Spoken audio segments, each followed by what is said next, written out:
for the listener, I want to give you a point in time. At this very moment, there are billions of transactions, financial transactions that are occurring globally. People are sending peer-to-peer payments. They're using Venmo, they're using PayPal.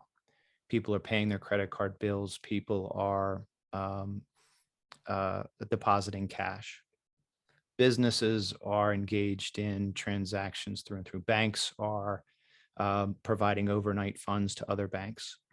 The number of transactions that's out there is as close to infinite as you could imagine. The rub is that within the global anti-money laundering space, there's a requirement to actually surveil, to watch those transactions to see, are they operating in a way that is legal and permissible? And if not, an identification mechanism in order to alert the particular government of potentially suspicious activity. It is, for all intents and purposes, trying to find a needle in a massive global haystack. And so you've got all these vendors out there within the United States, globally, that are assisting businesses do this rather onerous, monumental task of trying to find potentially suspicious activity that would then lead to them to file these suspicious activity reports. And these are some regulatory requirements, which Zila will get into. But you have companies like Prime, Mantis, that's run by Oracle, Actimize, that's run by NICE. Out of India, I know a good friend who's running a company called Jokata. And so that's the kind of the big picture. I'm giving you the haystack. And so Zila, what's a little bit of the regulatory tie-in to this? Yeah, so in the United States, just some key terms to think of. What you've mentioned is transaction monitoring. Financial institutions have an obligation to report on suspicious activity. There's a legal standard there we won't get into. The legal nerds out there, I'm sure maybe we'll have an episode on specifically when you have to file a suspicious activity report or a SAR. In order to know and identify when you have to file a suspicious activity report, you have to do transaction monitoring. And where do those kind of obligations come out of? I'm sure we beat it to death at this point, but this concept of the 5 pillars of an AML program. One of the pillars is internal controls. And one of the ways in which you have to have internal controls is transaction monitoring to ensure that your customers are not engaging in suspicious or illicit activity, that activity is not flowing through buyout or through your financial institution. That comes from FinCEN regulation, that comes from, in New York, Part 504 has very specific transaction monitoring obligations. Out of the EU, we have the 4th directive. I know you were mentioning another regulation coming out of Israel, Paul, but there are quite a few regulations out there with respect to identifying and reporting suspicious activity, and that therefore require you to actually engage in transaction monitoring. I actually think Part 504 out of New York is one of the very few regulations that gives you much more details as to how you need to do that transaction monitoring. Generally, the obligations and the legal obligations are around what type of activity you have to report and how quickly. But again, these are legal obligations that are very burdensome. They're very difficult to comply with. And the legal standard in the United States, which is worth knowing, is whether you suspect or have reason to suspect of some type of suspicious activity. That's a pretty broad standard. And once these kind of alerts are generated, which I think we've mentioned in the past, the alerts on transaction monitoring look a lot like fraud alerts you get on your phone when if I spend $5,000 at Home Depot, Citibank is going to say that doesn't sound like you, Zila. So kind of those are the types of alerts we're talking about, and figuring out what's a false positive and what isn't is actually really difficult. So we have 2 amazing guests today, and Paul, maybe you could tell us a bit about them. Joe, the company is out of Singapore. It's Tookitaki. I've known them for about a year. Joe Friesha is one of their chief revenue officers. He actually was the CEO and president of Actimize, one of the kind of the industry leaders in transactional surveillance. So he's been with them for about a year or two. And Abhishek Chatterjee is the CEO and founder. This is a group that has within Singapore. They were award winners in the Reg Asia 2020. They were finalists with the Singapore FinTech Festival. And for the listener, this is not your everyday discussion. For the practitioner, your everyday discussion on false positives. What they'll do is they'll do a couple of things. First off, they'll lay out what's this problem. They'll explain in better detail what the haystack is that we are kind of working ourselves through, what we should be doing in trying to find that potentially suspicious activity, what we call an actual alert as opposed to a false positive. And then what Tookitaki can do, or what machine learning can do in particular, to help existing technologies become better. And this, for me, is the takeaway from this session, or this discussion with the crew, is machine learning. And how do you bridge the gap between the investigators that are performing the reviews to let the technology perform and learn and adapt better? So at the end of the day, you've got two things. First off, you're able to identify the potentially suspicious activity quicker, which hopefully leads to being able to get in front of the criminal actor executing his, her, its own agenda quicker, and also making the exponential expenses, the bank expenses, the financial services expenses right now being spent to solve this problem. The AML Act of 2020, this just came out in January. It's up the game. The penalties are higher. The risks are higher. The expectations are higher. So we hope you enjoy this session with Joe Friscia and Abhishek. And we really just get into it with this question here by me to Joe. So enjoy.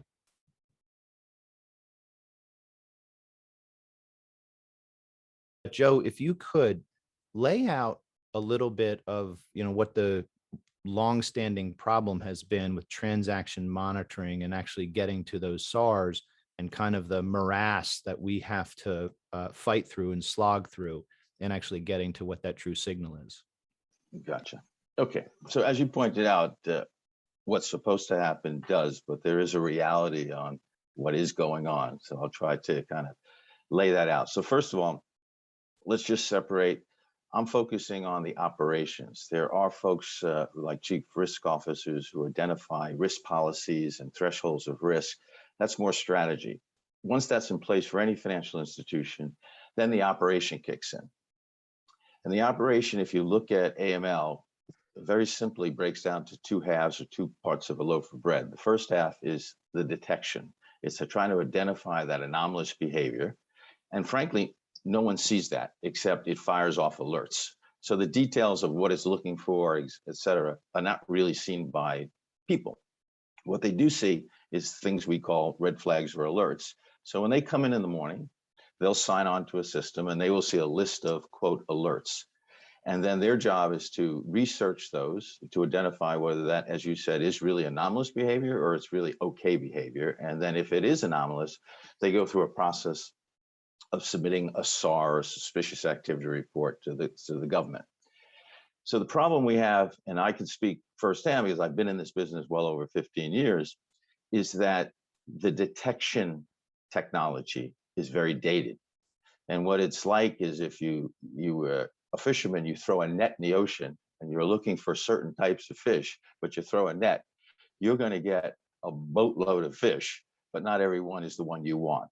That's because the process is pretty rudimentary. You're just collecting based on some general rules.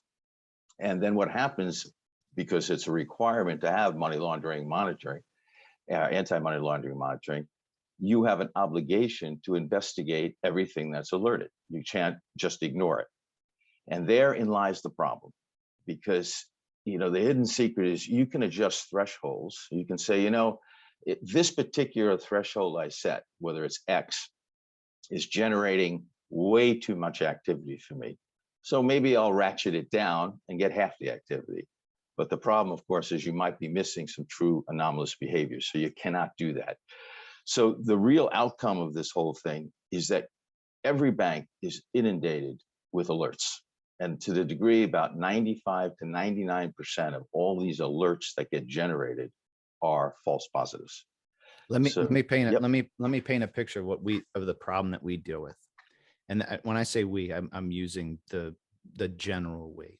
You take a thermometer and we've got that line, anything above, say, 72 degrees. From an alert standpoint, that would be our demarcation line. So our transaction monitoring system finds everything, whether it's from 0 degrees to 100 degrees. Anything below 72 degrees, it does its auto close, right? And then anything above 72 degrees, okay, it's of a hot enough temperature that we want our FIU or financial intelligence unit to look at it. But the problem that we have, and what you just said, was the thresholds. Sometimes we'll get through 6 months to a year and we'll say, let's test it down to, say, 68 degrees, meaning anything above 68 will then have the human element review. And then maybe a few years later, we'll ratchet it up to 74. And the problem, the pain point for us is constantly that calibration to try and find that sweet spot. But it almost feels like, and maybe this is for you or Zila, that the sweet spot's almost like this always eluding threshold that maybe just doesn't exist in the current state that we're in. Yeah, and let me comment, because I think this links to everything that we're talking about. Is the threshold is a very tricky thing, as you point out, because if you go too high, the real issue is, what am I missing? And the impact on a business is, if you do miss something and you become aware of it, there's something called a look back. You will be required to go back over possibly years of activity, which is a huge expense and time, and find out what you've missed and then go through the process. So, to be cautious, you kind of broaden the net. So you do capture as much as you can, just in the hopes you're not missing anything. But the real impact here is, this is a business. And to address and work those alerts, you need people. And if you look at what's happened over the last 10 years in most of the major financial institutions, especially in the US, their staff to investigate alerts has nearly tripled. Mhm. And Jamie Dimon has gone on record many times saying, I know we have to do this, but I am going to focus on technology to be able to comply with a whole lot less people. Because let's face it, this doesn't generate revenue. This is compliance. You are required to do it. So therein lies the rub. You have to do it, but you don't want to do necessarily more than you have to, but you have to comply. And this is where, and I think we're on the verge of some very, very interesting stuff, is it's time for some new technology to address the thresholding issue. Is instead of trying to just detect anomalous behavior, it's time to identify it, so you get what you want and you avoid the things you don't want. And one thing worth noting, Joe and Paul, is this idea of adjusting your thresholds isn't without risk, because every time you adjust a threshold, and like Joe said, maybe you miss something, a regulator has the opportunity to come in and criticize you and say, should you really have raised that threshold, or should you have lowered that threshold? And why did you do it at that time? And did you do it, like Joe said, to just minimize the number of alerts because you lost 3 staff members? There's all types of criticisms that can come in. And I think many institutions are probably more hesitant to adjust their thresholds and adjust their transaction monitorings for fear of criticism, when in reality, as Joe says, there are huge problems that do need to be addressed, and innovation would actually benefit them greatly. I think regulators have tried, but haven't done a great job at incentivizing institutions to innovate here. Yeah. And maybe it's a little more color on the criticism. And again, I keep reinforcing, because it's important, this is still a business. Banks are in business to make money. And the real risk here of the criticism is that it translates into a fine. And then there's some public recognition that you as a financial institution haven't followed the proper guidance or controls. And that's not so much the actual dollar amount, it's the reputational risk and loss you have. So no one wants to bank with someone who thinks they're supporting money laundering. So there's a lot of complexities around this process, which is hence why everybody is opening the net up, but the costs are very, very high. So this is, it's a confluence of so many things coming together with additional regulatory pressure, the risk of fines, reputational loss, and the inefficiency of the operation. The only way to solve this problem is technology. And the good thing about it is, we all talk about machine learning. Machine learning is taking over our lives. It's driving our cars. It's doing everything. It's how do you apply it to this particular problem and eliminate all those false positives without losing the true positives. You mentioned, Joe, that you said something like 95 to 99% of alerts end up being false positive, and that the staffing up of these kind of compliance departments has just gone through the roof. Have you seen an increase in outsourcing of some of this? Because I've seen more interest recently where folks say, we can't have 100 people in-house reviewing alerts. We have to figure out a better way. Yeah. The short answer is absolutely. But in my view, they're treating the symptom, not the root cause, because what banks are finding is, okay, I've got an enormous overhead now. If I can outsource this to some location or group that could do it far cheaper than I can, absolutely. But the real problem is they're still generating the false positives. And anytime you outsource something, to some level, you're losing a bit of control, and there lies more risk. So, it's always a balancing act. So you get to a point, and by the way, as the former head of Actimize, all my customers, all they wanted was figure out how to get these false positives down, That's the biggest proposition in the market today. And if you can do it, the world is your oyster. How much did clients tend to come to you to say, give us an idea of how to do this, versus coming with their own ideas of, here are 3 ways we think we can lower false positives, or kind of that more collaborative approach? Yeah. Well, and this is not unique to AML, but banks have, especially large ones, enormous staffs and budgets, and they hire data scientists, and they can do a lot, time and money, you can do almost everything. So in some large institutions, they would actually go out and hire their own staffs and create data science teams and create their own models to figure out how to solve this problem.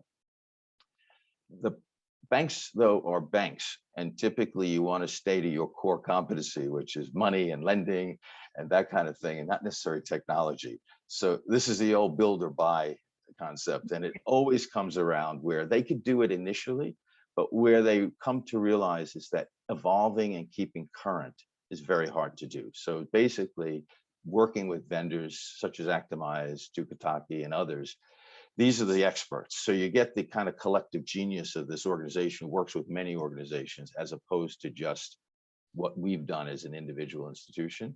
And also, as we talked about, if you do something on your own, the regulatory antenna go up.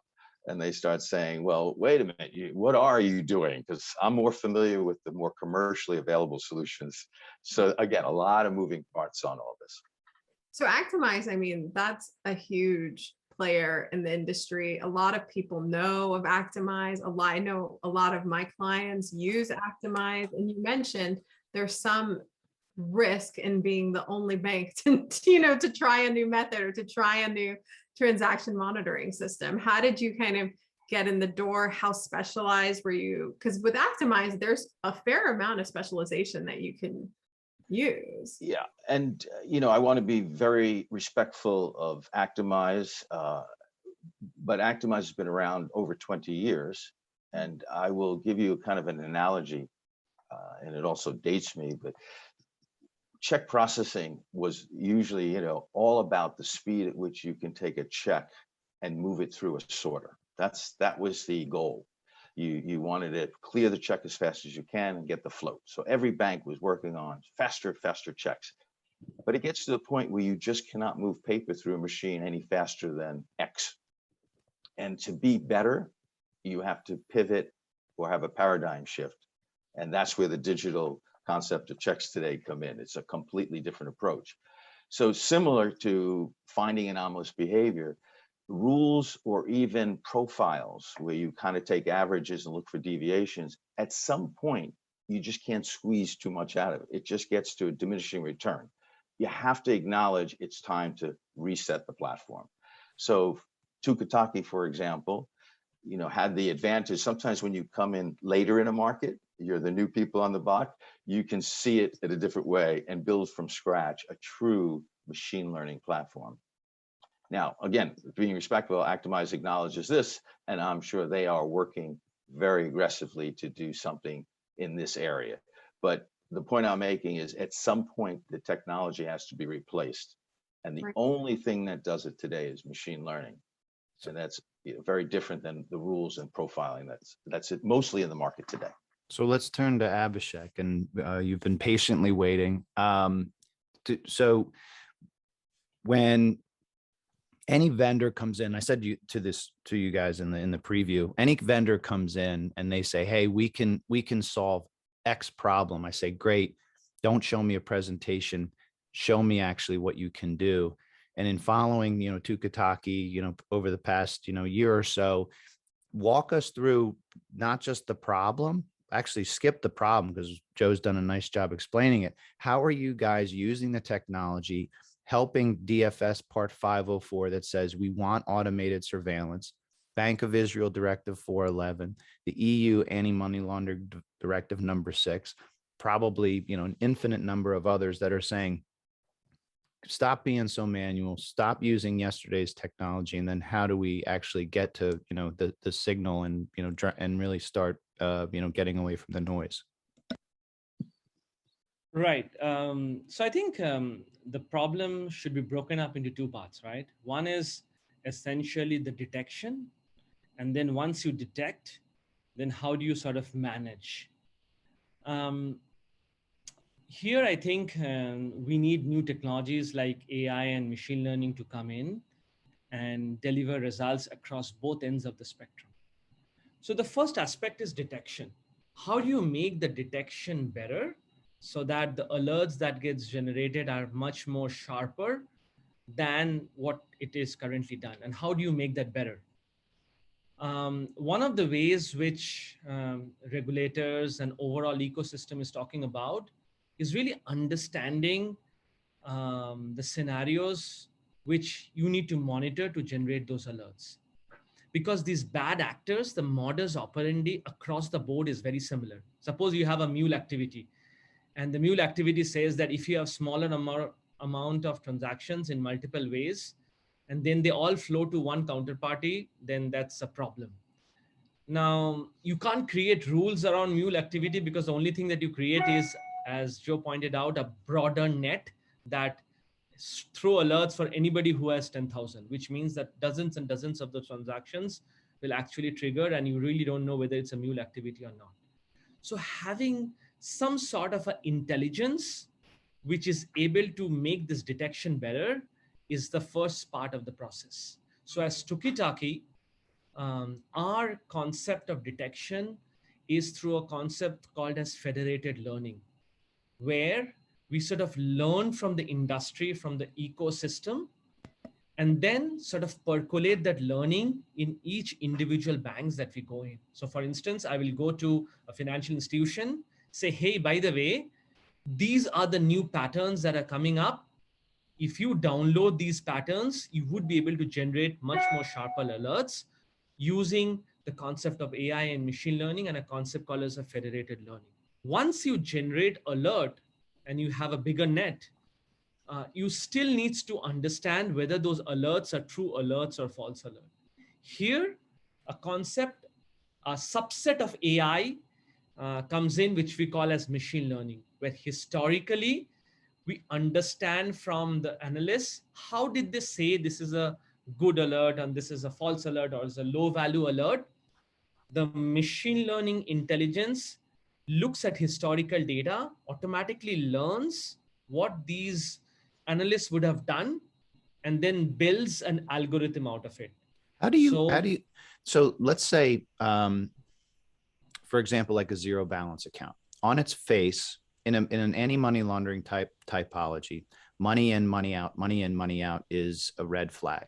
So if I didn't have a human looking at that and understand that a zero balance account is meant to be zero, and so the money comes in and then is supposed to go out to pay bills, to pay, carpenters or whatever, the human understands that. How do you bridge from what Paul Caulfield, the FIU investigator, does to the machine that then can pick up can take the baton? How do you bridge the gap, firstly?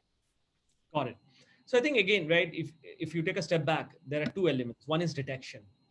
The way machine learning or artificial intelligence works is that it tries to understand historically what's a normal behavior. So for instance, in your zero balance account, if I'm a normal retail customer, I would probably have a money coming in and going out, meaning beginning of the month, there would be a lot more balance. End of the month, there will be less balance, right? And then there is a pattern around it.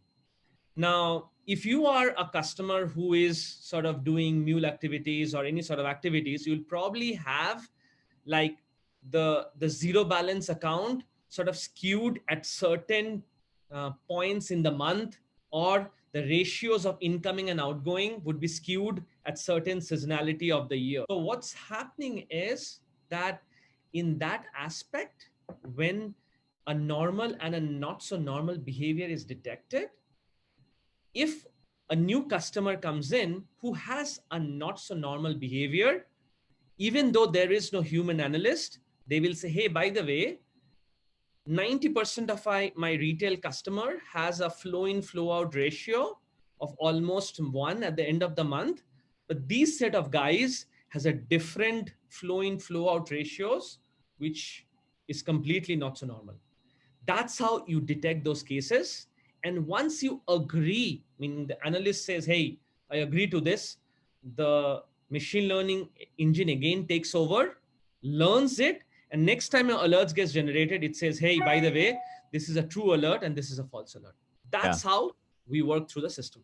So I don't know if you guys use the term, but we use the term good guy rules. And this is the human way that we do. It's not even machine learning. So the ZBA account example, it would be, okay, we don't want to see this again.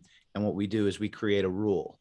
And what the problem is, then you're in rules management, where you could create 10,000 good guy rules. And when do they run stale? For example, that ZBA account example, well, what if they started to do something that was untoward or that was something illicit? How are you able to cut the false positives down? Is there a percentage that you're seeing generally? How does it generally operate? One of the things I'd like the audience to know is putting in an AML operation is not trivial. It's work and it's complex. And as the old expression, it all starts with data. So when we go into an operation, everybody has something. You have to have it. So this is not a throw it all out and start over again. That's just not a winning proposition. So one of the real kind of clever things that we've come through is keep your infrastructure. The infrastructure is the existing data you have today that feeds your systems. We'll take that in the same format it exists today. In addition to the underlying data that you're feeding your engines, you have investigators who are working alerts all the time. We'll take all of their activity from the case management system, which gives you a feel for what the human being was doing in each alert. And then instead of the alerts that are going directly to the investigators today, send them to, in this case, the Tookitaki engine. So we're getting the alerts right out of the existing system. It's also been trained, those models, by the underlying data as well as the investigator activity. And then what it does, so think about it as a bigger way of processing the alerts before you give it to a person. It will say, of all of these 1,000 alerts, 60% of these are over here in false positives. They are not really in any way true positive. These are your high positive ones.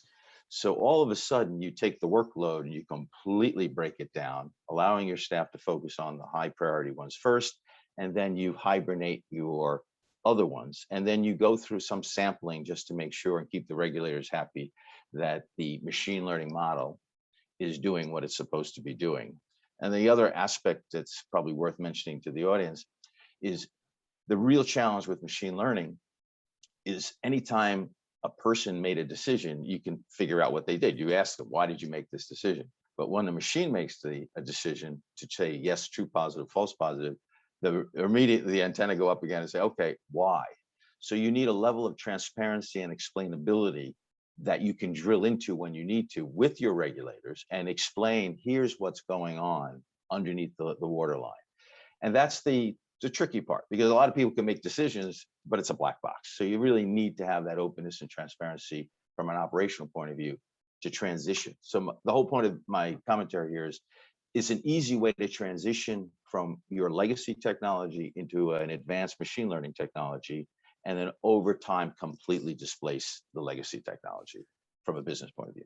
If a regulator were to come in right now to most financial institutions, they would be able to say, show me your above the below the line testing, show me the auto close. They'd be able to test. In the current, the state that you're laying out with the machine learning, what do they see that gives them comfort? What's the tangible, the algorithm? How do you get them comfortable, given that this is so technology dependent? As Joe mentioned, right, we call ourselves as a glass box rather than a black box, because you can really see what's inside, and it's very transparent. So when regulators come in, and the questions that they ask is, how do you sort of understand whether an alert is a true alert or a false alert? There are 4 factors. 1, understanding the customer, understanding the type of transactions, and do they sort of align to the KYC profile that they have given? Number 3 is there any sort of transactions which is abnormal or anomalous? And number 4, were there any past alerts that has triggered? So these are the 4 broad views that regulators look at it.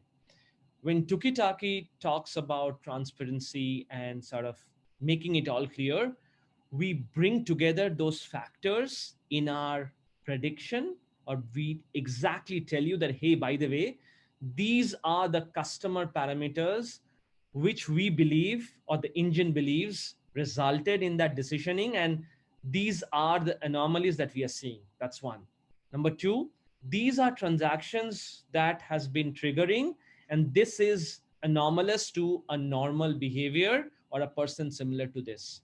Number 3, these are alerts that gets generated, and hence we believe when you add up all together, it becomes a risky transaction or a risky alert, and this is the reason you should be filing or taking an action.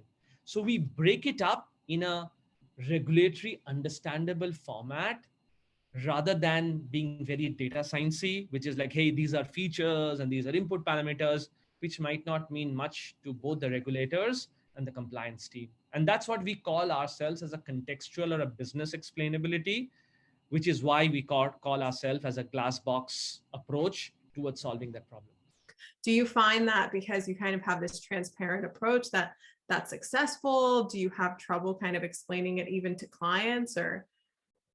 So let me take that one. Where we are in the market, because of all the problems over the years, is the regulatory bodies, plural, are now more supportive than ever than the use of technology. So there's a general theme, and they're moving in that direction, which is of course good. They'll never tell you exactly what you're supposed to do. They'll just kind of guide you in some theme and say, you should be looking at this. Now, with that said, machine learning is a technology. It's how you fit for purpose any kind of technology. And one of the things, I think, if you took a close look at Tookitaki, you see, I call it English. So first, it's English, and that makes it a whole lot easier than if you have to be a data scientist, and helping the regulatory person understand, I get it. It's just like talking to a human now, except you're laying it out in a format that I could read. So to answer your question is, we're in a transition, and it's moving, and it's just not if, it's when.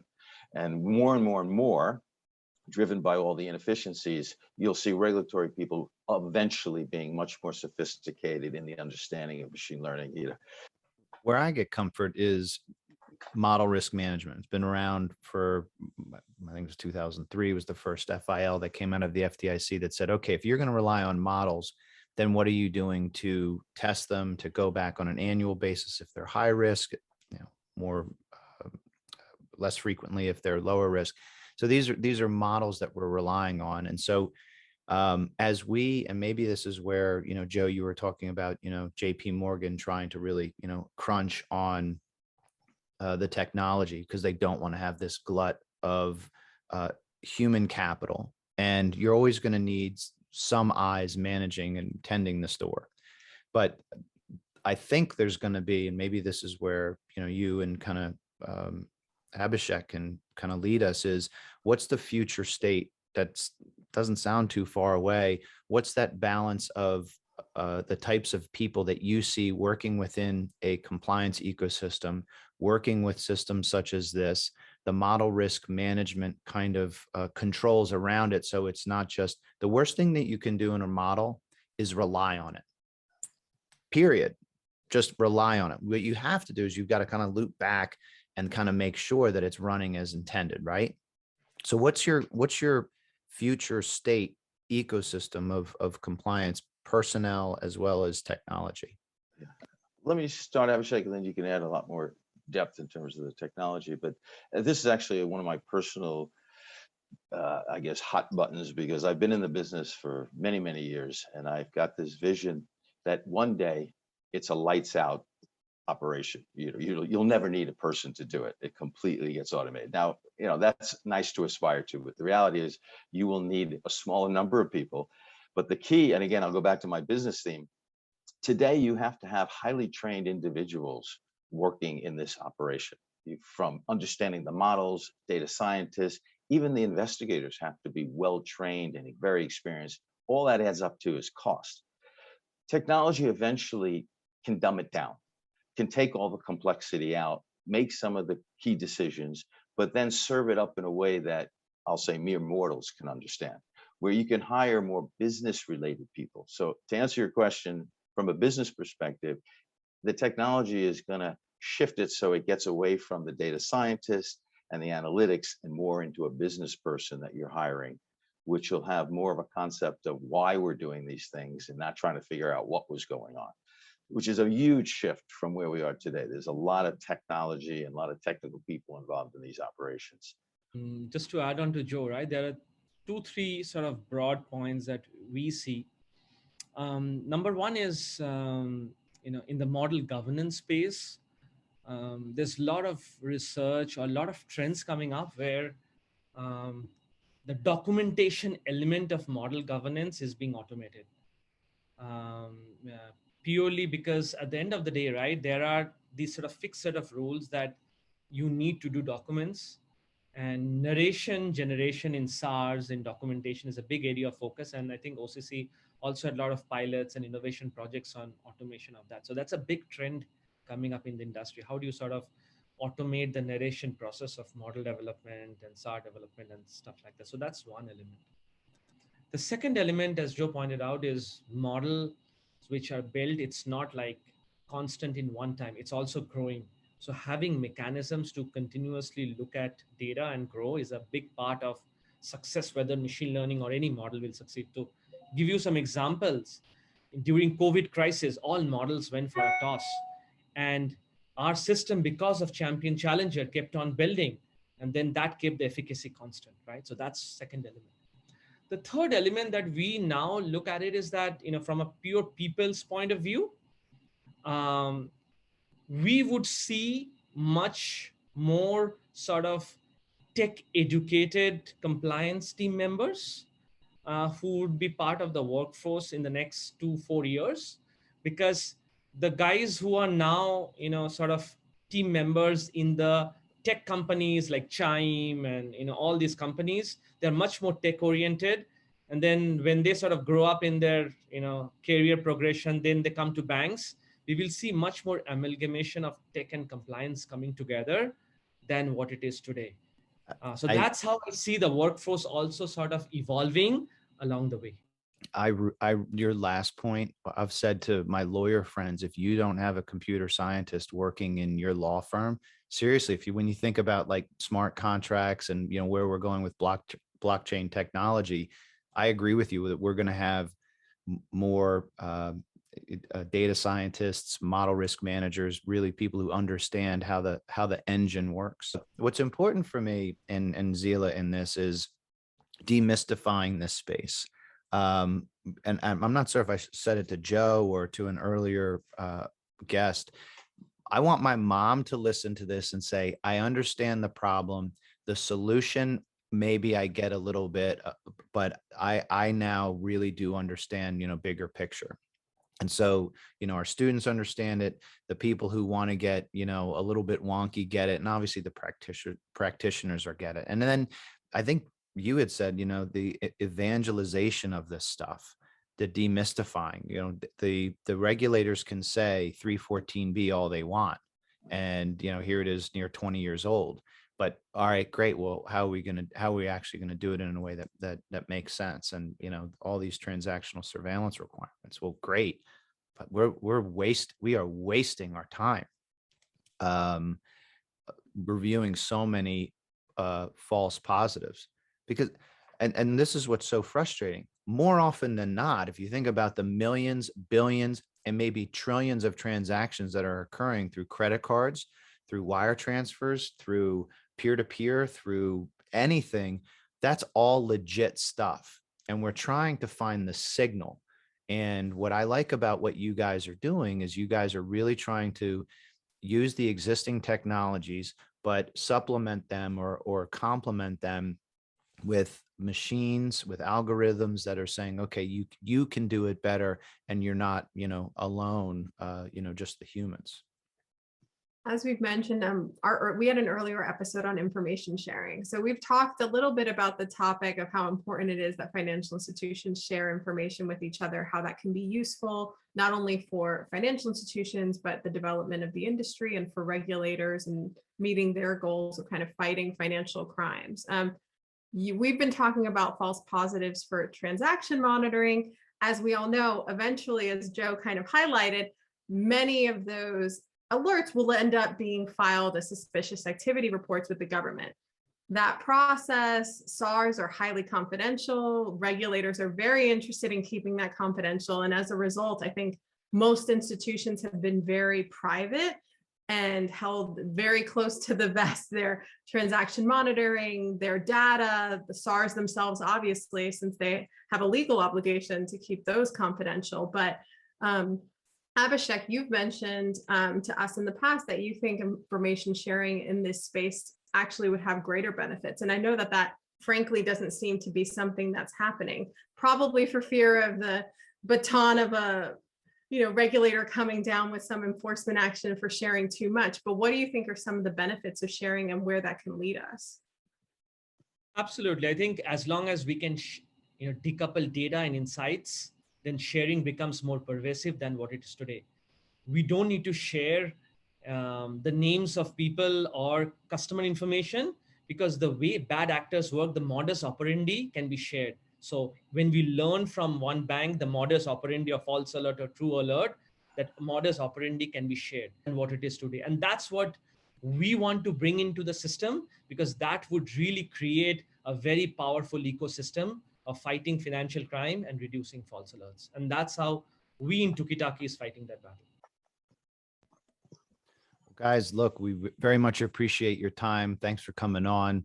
We look forward to following Tookitaki, and just as a practitioner, I also very much look forward to seeing the solutions coming more online in the United States. So thanks for joining us, and we'll see you soon.